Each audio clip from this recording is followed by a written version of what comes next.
Hello, my name is Scott Goldberg. Here I am with a very good friend of mine, a veteran actor from a couple of films. His name is Paul Kratka. Paul, how are you doing today? Excellent. Thanks, Scott. So this is being exclusively done for DEADPIT.com. As you've done an interview with DEADPIT.com back in January, I think about 2 years ago, maybe a year or so ago.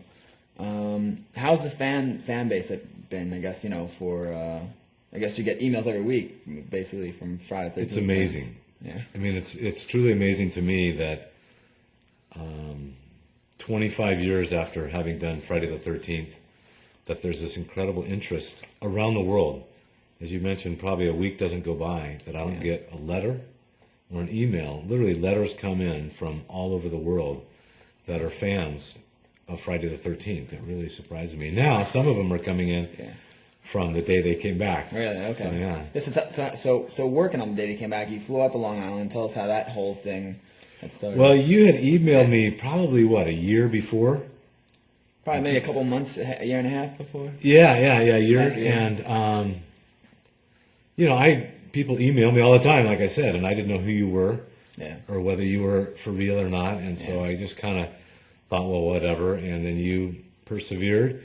And I kind of checked you out a little bit and thought, okay, this looks like it'd be fun to do and worth doing. Cool. And came out and made that the day they came back with you, which I really enjoyed. And when I finally got a copy of the final version of it, I was really, really liked your style, your cinematography, your artistic efforts. Yeah, thank you.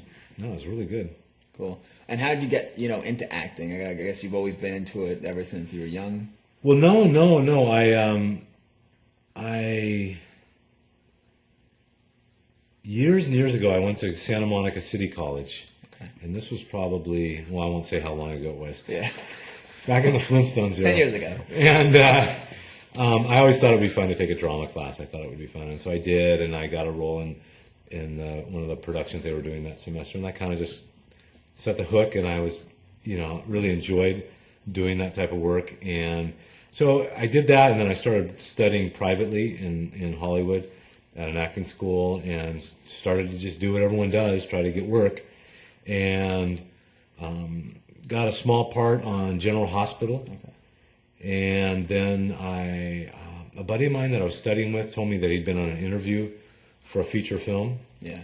And he said the casting directors were really, really nice guys. And he said, just go meet these guys, just because sometimes casting directors aren't, they can be kind of not necessarily polite. And so I went in to read for these guys, and they said, the part that your friend came in that you're coming in for, I don't know if you're really right for that, but we think you might be really good for the lead in this. Yeah. And could you come back the next day and read for the director and the producer? And so I said, sure, of course. And the next day, as I was leaving, they said, oh, by the way, when you come back, this role, the character he's like a carpenter guy who lives up in the mountains, and, he's not from the city. So if you could kind of not dress in nice clothes, because everyone comes in for these interviews and they look halfway decent, and so try and do something along with the character with that. And so the next day I came in, and it just so happens that the producer was Frank Mancuso Jr., and his father at the time was head of Paramount, and he was only like 26 at the time, and he was producing Friday the 13th Part 3, and the director Steve Miner were there. And so I walked into the interview, and I was carrying a skill saw and had a couple 2x4s on my shoulder and a work coat and work boots, and they just thought that was really cool that I did that, and they got a good laugh out of it. Cool. And so I read, and they, I guess they liked it, and then they started asking me. They're saying, well, have you seen Part 1 or Part 2? And I was honest with them. I said, no, I'm really not into those kind of movies. I haven't seen them. And they kind of looked at each other and said, oh, geez, just our luck. We get some joker that hasn't even seen these movies. And then it just kind of went from there. They were really having a tough time, a struggle trying to find the leading gal, the lead actress for that movie for Part 3. And so for 2 months, they had me come in and read and screen test and read and screen test with many, many actresses. But the whole time I didn't have a contract. Yeah. So it was really nerve-wracking for me, because here I was, within Grass was a leading role in a major film, but not having a contract, it was kind of, so finally that came through though. And then Dana Kimmel, a lot of rumors, and you had talked about it and said it's not true. Yeah, a lot of people said that she was very timid on the set and I can understand maybe actors go through a lot of stressful situations, but you've come on the record in interviews and said she was nothing but Well, there's two things people always ask me. One is, did she request changes to the script to make it, I don't know, less violent or less nudity or something like that? And I was unaware of any of that. Yeah. I know that when they went to the final editing, they totally had to clean it up to get an R rating. Yeah. Because that was in the early 80s, and so it just was a different game then. Sure. But that had nothing to do with Dana. And the other thing was that she was kind of a prima donna, a diva or whatever, and she was not. I mean, she was a very hardworking professional, and I think that's why all these people wanted to work with her. I mean, she's done a lot of work, and she's a very accomplished actress, and there's a reason why, is because she is very professional and very committed and polite and just, the consummate professional I found her to be. I thought she was just awesome. Cool. So I think people, they wanted, because she's, at the time, I believe she still is a Mormon, so people maybe wanted to attach some stuff because people like to gossip for whatever reasons, and sure. I didn't find it to be true. Yeah. She was great. True. So you have a couple of scenes with Larry Zerner, who plays Shelley. Of course. What was that like? I mean, working with all these different, all these young actors who some didn't have a lot of experience, some had a little experience. What was it like the feeling on location, especially with the big crew? It's like going to camp. I mean, it's really fun, and everyone was really, really fun to work with. And I was probably one of the older people in the cast at that time. Yeah. But they were all still very professional, and they were just as excited as I was to be on a project like this and doing this kind of thing. It was really cool, and because Part 3 was filmed in 3D, yeah, it took long. They put more time, more money, more effort. Everything was done a little bit, and plus, because this was now Part 3 and they'd done well with Part 1 and Part 2, the studio was willing to invest more money. But along with that increased spending and budget came more attention. There were more executives from Paramount around, which I know made Steve Miner a little nervous at times.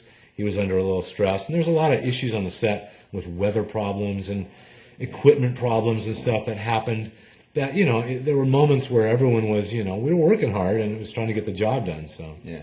Now, you specific scene, how long did that take you to be prepped up when you were laying down the floor after your stunt man went through the window? How long? I know they put some glass. Was that real glass? Can you give a little feeling of the blood on you and what it was like to play dead, I guess, on screen? Well, like you said, they had a stunt man that was projected through the window because at that point Jason had killed me. Yeah. Right. Yeah. So they had to have literally a dead body flying through. So that was just wild to watch this guy. They bring out this special air ramp that projects things. Yeah. And they kept trying to get this guy to fly through the window, and he kept hitting above, hitting below, and I was just going, oh my God, I don't know how much they're paying that guy, yeah. but it's not enough. And so they finally did that, and then they put the breakaway glass in there, the plastic, whatever it is, and he went through, and then, they just had me kind of fall down with some stuff stuck to me. It was, and they just bring out the fake sticky, gluey blood stuff that they had. So, I mean, I had the cush job at that point. Yeah. It was pretty easy. Watching the film, is there anything that you wish that you could have changed in your performance? I don't necessarily like to watch myself perform on camera. It's something I have a difficult time. I don't know what it is. I mean, I like doing it. It's weird. All performers like to perform, and I like the whole aspect of it. There's some weird narcissistic aspect of it, but to actually watch myself. So, I mean, I'm not real fond of watching it in terms of what I would change. Probably not that much. I really don't think there's anything. A couple of times I noticed that, like when we came into the cabin after going out to the lake and the car battery dies and we have to come back and everyone's getting killed in the meantime. And we come back and I'm walking around, I got my mouth open. I think if I were to look at back again, I'd say, oh my gosh, it'd be nice to not have my mouth open. But I think it's at the time, especially, when direction maybe, or how your character, how you were feeling, or how the character's feeling, it's what happens, and I'm sure. No, it was nothing that I was like, oh my gosh, I wish I would have, not blown that or anything. Yeah. There was nothing like that at all. I mean, you always wish you have more takes, Of course. you know, but on a film like that, it's a low-budget film, and they're more interested in the technological aspects, particularly with the 3D, and they're just trying to move through the scene so they can shoot the killing and, you know, move it along. And as an actor, you're just kind of getting warmed up, and they're like, okay, let's move on. And you're like, you know, and Steve Miner's going, Paul, you know, get a grip. This is not, you know.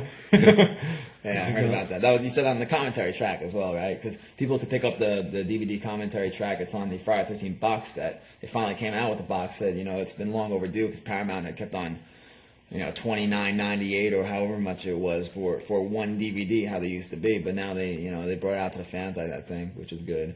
So tell us what actually got you, you know, interested in the script for Illuminated. I mean, what made you decide to come back, I guess? Well, two things. One is you. I trust you, and I really believe, and I've told you this before, I really think that you are on track to have a successful career, and I would like to kind of ride your coattails and be along with that. No, I mean that sincerely, and for a couple of reasons. One, that I've gotten to know you, and I mentioned you this yesterday when we were driving in from the airport, is that you have this ability, you're very creative, and I think everybody that works around you sees this. Mm-hmm. You're easy to work with, you're professional. Then when you're done, you have this unique ability that very few directors do have to go out and promote your film. Yeah. Through the internet, through marketing, you're a tireless marketer and promoter. And that's huge. No, I mean, it's really big. There's many creative people in, you know, whether they're painters, writers, singers, filmmakers, photographers. They may be very creative individuals, but they don't have the drive, the knowledge, or they don't seek out the knowledge to how to promote themselves. In the beginning part of a career, you have to do that, and you do that. So I like working with you for those reasons. But the script itself, I like the idea that it wasn't a horror film, although, you know, my makeup looks like it. So it's not a horror movie. It's more of a political statement. I like the idea of a very short film because I think it shows it's difficult to make a short movie. No, of course. Because you have to tell something very, I mean, like shooting a 30-second commercial is a challenge for people, you know, to do that. I mean, they're total artists. And I thought it was really interesting how you described to me that sometimes these shorter movies, these short films, get more play at film festivals because they can insert them in between programs and they can run them over and over and over. Yeah. And it's a great way to build your resume, your reel, if you will. Yeah. And I thought that was interesting. And then I thought the script for the narrator was awesome. And I think there are some very...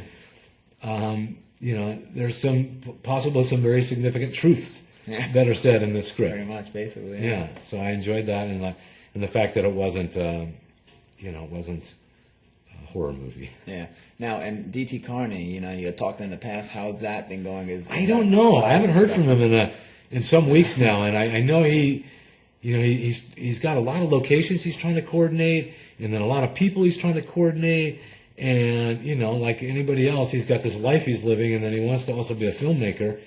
And so I think he just hasn't, you know, all the elements haven't been able to come together at a specific week, 2-week, 3-week window or whatever it is, you know. But I'm hoping to, because that's a cool script as well. And you also went to the Fangoria Weekend of Horrors in 2005, you know, been networking there. What was that like? Was that your first convention, or had you done any previous to that? I did one thing up in L.A. I can't remember what it was called. This is where you got the Friday 13 shirt. Yeah. What was that? Do you remember what that was called?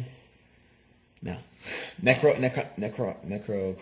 Yeah, that's what it was. Anyway, I went to that, and that was pretty low key. And then I came out to the Fangoria, and I was amazed at the fans. Yeah. And I mean, I think the fans, the horror fans in general, they're really, really awesome people. Yeah. They're into being fans of horror movies, and they're very sweet. They're very polite. Yeah.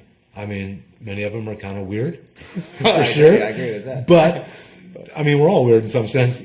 But they're very nice, and I just thoroughly enjoy their innocence and their enthusiasm. I mean, I think there's people out in our society, when they look at horror movies, and the people that may watch them, you know, if they came to one of these conventions and they saw these people and the way they dress and the whole black and the gothic thing, they might have the complete opposite or wrong impression of these people.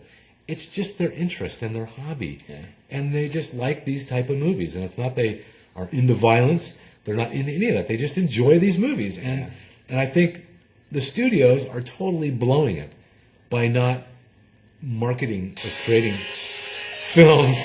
And that was Scott Goldberg's cell phone ringing for the second time on this set today. Come on in, man. We're shooting an interview. All right. So anyway, this is raw and unedited. So, so has anyone ever come in to your chiropractic office and said, "Doc, my back's hurting. Oh, by the way, did you get your eyeball popped down in 3D?" I mean, has that ever happened? Has anyone ever noticed that you were from Friday the 13th? Or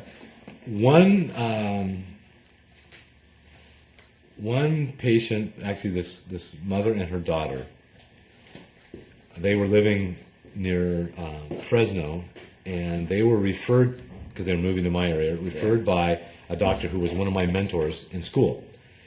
And he said, "Yeah, go see Paul. You know, he's down where you're moving to." So they actually went, first of all, they Googled me. They saw all the Friday the 13th stuff. Then they actually rented the movie before they scheduled to come into my office. That's never happened. Wow. So that was the only time. But no, generally speaking, no one has ever been even aware that I had this previous career as an actor. Yeah, true. So you actually saw the film in 3D. I guess, you talked about it many times. It's on record, that it was an amazing experience. Where do you see it, and what was it like for you? Well, the first time they screened it for all the cast after it was finished, I was, because when you make a movie, it's all in bits and pieces, and you're just there for certain parts, and it's, very disjointed. You have no idea. And then when you see the whole thing put together with, the editing and the music and all that, it really becomes a unique experience. And then the 3D thing is just like, it's so cool. Yeah. I mean, from the soundtrack, and then the credits come out, and then they come out further. And when you're in the theater, I remember at the premiere, I'll never forget the premiere, the credits came out to between you and the person sitting in front of you. And I thought that was one of the funnest parts of the whole movie. And to see you saw your name come out as well. Oh, yeah. That's, I mean, like did you feel kind of like, I don't, because, seeing your name on the big screen, what was that like, I mean, are you kidding? As an actor, it just makes you feel but I guess the acting side, you kind of, because you just said, you kind of don't like to watch it. So. Well, I mean, I just enjoyed that I got to see the movie, and I was part of it, and it was this whole thing, it's really cool. Cool. We're going to wrap up right now, but is there anything you'd like to say to the Friday the 13th fans or horror fans, just, people in general making films, anything like that? Or? Well, for filmmakers, just keep persevering, stick to your vision, and, do it right. I mean, I noticed with yours, all your films, like you were showing me a bunch last night at your house, that there's no gratuitous violence. Yeah. It helps tell the story. And I think a lot of horror filmmakers are missing that. Yeah. They don't realize it's about suspense, about surprises, innocence, and they throw these moments of violence or gore in, but they're very brief and they're not overdone. Yeah. So I think there's a lot of that kind of tendency to gravitate towards doing things too much. True. But I think horror fans and Friday the 13th fans in particular are just the best. Yeah. They're so cool. And I love them. Great. All right. Well, Paul Kratka, thank you. I'm sure we'll be working on a couple other films very shortly. And Thanks, Scott. thanks for stopping by. Thank you. Thank you guys for tuning in.